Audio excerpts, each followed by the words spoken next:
Hello मंडळी, कसे आहात सर्वजण? स्वागत आहे नवीन एका ब्लॉगमध्ये तुमच्या सर्वांचं. चला तर मग आज बनवायचं होतं खूप काही, आणि शेवटी काय मी एक घोळ केला मोठा ते सांगते मी लास्टला, ब्लॉगच्या लास्टला. तर चला तर मग पटकन आवरून घ्यायचं होतं. अशी तुरीची डाळ भिजवायला ठेवली होती मी, एक अर्धा पाऊण तास ठेवते भिजायला.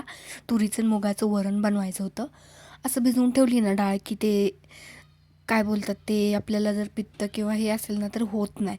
आणि असा फेस पण काढून टाकायचं, ते आपल्या बोन जॉईंटसाठी चांगलं नसतं. त्यामुळे असं सगळं मी जरा जरा ट्राय करत असते. तर हे बघा, मी ते काढून टाकलं. तिकडे चहा शिजत होता, त्यामध्ये हळद टाकली, थोडंसं तेल टाकलं आणि टोपण लावून टमाटर घालून टोपण लावून ते ठेवलं शिजायला.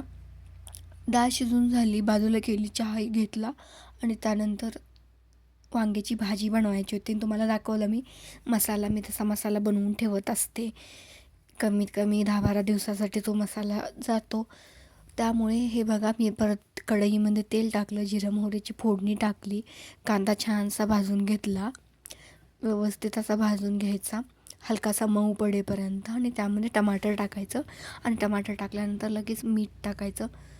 नमक टाकल्याने लवकर टमाटर शिजलं जातं, म्हणून असं करते मी.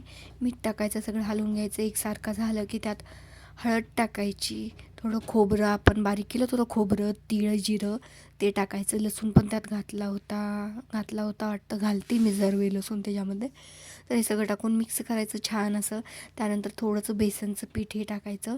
इथं गोडा मसाला नव्हता, त्यामुळे गरम मसाला टाकला आहे मी. आणि हे सगळं मिक्स करायचं आणि थोडंसं पाणी वाटायचं, तो मसाला आपलं हे होऊ नये, करपू नये, खाली लागू नये म्हणून थोडंसं पाणी ओतून घेतलं. आणि आता मी बेसनचं पीठ टाकलं, 1 चम्मच. एक थिकनेस येतो आणि ग्रेव्ही छान होते. एकदा नक्की ट्राय करा बेसनचं पीठ टाकून, खूप छान लागते. आणि बेसनचं असं पिठलं बनवतो ना आपण, असं वाळलं पिठलंही बनवतात, तेही मी एक दिवशी शेअर करेन तुमच्यासोबत. तर हे सगळं मिक्स करायचं छान असं. परत थोडं शेंगदाण्याचं कूटही टाकून घ्यायचं, ते मी या 10-12 दिवसांचं करून ठेवते आधीच. सगळं छानसं भाजून घ्यायचं. त्यात वांगी छान अशी लांब लांब चिरून घेतली होती, तेही त्यात टाकून घेतली. सगळं मिक्स केलं, छान असं परतलं. 1-2 मिनटं असंच झाकून ठेवलं बिना पाण्याचं. आणि पाणी फक्त मसाला करपू नये एवढंच पाणी घातलं होतं, जास्त पाणी काही घातलं नव्हतं मी, थोडंसंच पाणी टाकलं होतं. सगळं मिक्स केलं, छान अशी शिजू दिली भाजीला. मस्त अशी झाकून ठेवून ठेवून शिजवली. तुम्ही कशी वांग्याची भाजी बनवता मला सांगा.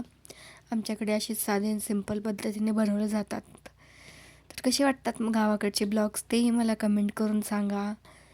तर बघा मंडळी, तर मी कढईमध्ये तूप घेतलं होतं थोडंसं, त्यात मोहरी टाकली, जिरं टाकलं, लसूण टाकला, कढीपत्ता आणि मिरच्या कट केलेल्या टाकल्या. त्यानंतर हळद टाकली, थोडंसं लाल तिखट टाकलं, सगळं मिक्स केलं. आणि छान अशी आपली डाळ शिजली होती, मऊ एकसारखी झाली होती. खूप छान वरण होतं, एकदा असं ट्राय करा. मसाला वरण बनवल्यासारखं बनवलं होतं. लास्टला नमक टाकलं आणि वरणही आपलं तयार झालं आहे 2 मिनटात. तर बघा किती छान दिसतं आहे. टेस्टलाही खूप छान झालं होतं. आणि कणिक मळून ठेवली होती, आणि हे बघा 2 जागी मळली होती. आणि हे छोटंसं कशासाठी बनवलं होतं, मी मगाशी बोलले ना, मी काहीतरी उद्योग केला होता मोठा, सांगते थांबा त्याचं काय करायचं होतं. तर हे बघा, आपण कालच्या ब्लॉगमध्ये बघितलं, आपण कचोरी बनवली होती, आणि त्याचं थोडंसं सारण राहिलं होतं. म्हणलं यावेळी चपातीच्या कणकीचं बनवून बघावं कसं होतं, हेल्दी ऑफ व्हर्जन. म्हणून चपातीच्या कणकेत असं भरून घेतलं, सगळं छान असं भरून घेतलं आणि लाटून घेतलं. आणि आपण सांगितलं तर काल थोड्या मऊ पडल्या होत्या, पण आजच्या छान क्रिस्पी, जशा विकत आणतो तशा झाल्या होत्या. तर एकदा नक्की ट्राय करा. गव्हाच्या पिठाच्या हे कचोऱ्या खूप छान होतात. तर हे बघा, तेल टाकून टाकून आपण तळून घ्यायचं. ग्लासमध्ये गॅस एकदम कमी ठेवायचा. असं मी काहीतरी करत असते अधूनमधून, माझ्यासोबत काय होणार नाही असं नाही होत, त्यामुळे समजून घ्या. तर हे बघा, सगळं मिक्स करायचं, खूप छान असं तळून घ्यायचं लाल होईपर्यंत. तर अशाच मी कचोऱ्या 4च बनवल्या होत्या, त्या पण मोठ्या मोठ्या होत्या साईजला. तर मी कचोरीचा बिझनेस करू शकते, नॉट मी करू शकते ट्राय. छान जमल्या होत्या कचोऱ्या, खूप छान झाल्या होत्या. आणि चटणी तर मी दाखवलीच आहे तुम्हाला कशी बनवायची.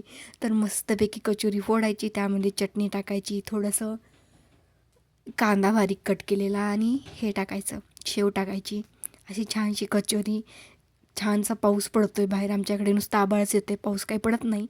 पण एन्जॉय करू शकता तुम्ही अशा पद्धतीने कचोरी बनवून. चला मग पटकन सांगा मला गावाकडचे ब्लॉग्स बघायला कसे वाटतात. लाईक करा, शेअर करा, कमेंट करा आणि सो प्रियाला सबस्क्राईब करा. भेटू नेक्स्ट ब्लॉगमध्ये. तोपर्यंत बाय बाय.